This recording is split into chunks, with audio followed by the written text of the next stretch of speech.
My name is Sofia. I am 29 years old. I have been married to Adrian for 6 years. He is 31 now. He is my husband. Adrian is a gentle soul. He speaks softly. He is composed and patient. He never yells. He never disrespects me. He never neglects me. When I fall sick, he looks after me. When I feel drained, he brings me meals. He makes coffee for me in the morning. He prepares dinner if I return late from work. He listens to me when I break down. He holds me when I feel fragile. He tells me, "You are strong, Sofia. I am proud of you." Adrian is a good man, but at times I fail to remember that. I have a successful career.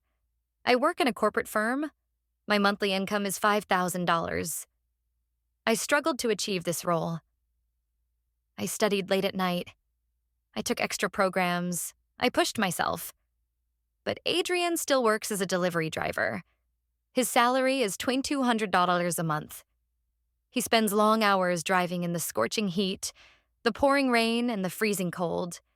He returns home weary, his feet sore, his shirt covered in dust. Yet he never complains. He only says, "It's fine, Sofia. I like working, but slowly." Gradually, I began to feel dissatisfied. I started noticing other couples. I saw women showing off diamond rings and luxury handbags. I saw men buying cars, houses, and lavish gifts for their wives. I looked at Adrian. He was still wearing the same pair of shoes for 2 years. He rarely bought clothes for himself. He never gave me expensive presents. I began comparing him with other men. I started resenting him. One day I asked, "Adrian, why don't you try something better? Why don't you start a business?" He lowered his gaze and said softly, "I don't know how. I have no experience in business." My irritation grew. "Other men do it. Why can't you?" I snapped. Adrian stayed silent. He always stays silent. He looked at me, his eyes heavy with sadness. But I didn't stop. I kept comparing. I kept reminding him, "You are not like other husbands." Every month, Adrian sends $1,000 to his parents. They are elderly and unwell. He pays for their medicines. Only after that, he gives me the remaining $200. Still, I always said it wasn't enough. I never said thank you. I never valued his sacrifices. One evening, he returned home much later than usual. I asked, "Where were you?" He replied, "I was searching for another job." I was startled. "Did you find one?" I asked. He answered, "Not yet, but I'll keep trying." The next morning, he left early. He came back after sunset, looking more worn out than ever. He hardly spoke. A week later, he told me, "I found a second job.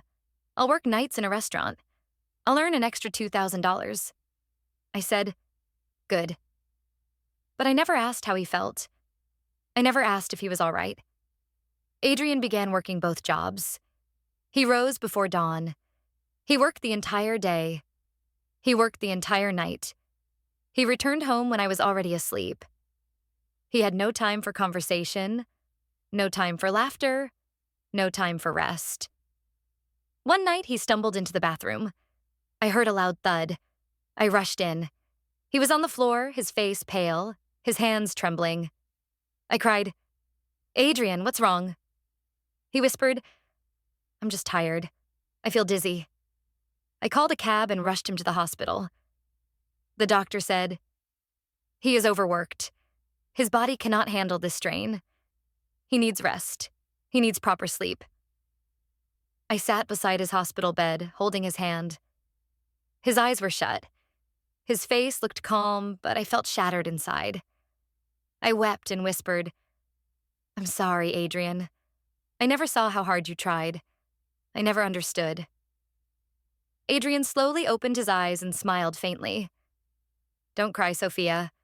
I only wanted to make you proud." His words pierced my heart. That night, I understood something vital. Adrian doesn't need wealth. He doesn't need expensive suits. He doesn't need to drive a luxury car. He doesn't need to shower me with diamonds. He already gives me something far more precious. He gives me love. He gives me peace. He gives me respect. He gives me strength. He gives me himself. That is enough. That is more than enough. Since that night, I stopped comparing him to others. I stopped complaining. I stopped chasing meaningless things. Now, I look at Adrian differently. I see a man who works tirelessly. I see a man who sacrifices endlessly. I see a man who loves selflessly. Adrian is not just my husband. He is my quiet protector. He is the calm that keeps me steady. If this story touched your heart, please like, share, and subscribe. Because true love doesn't scream. It endures silently and never lets go.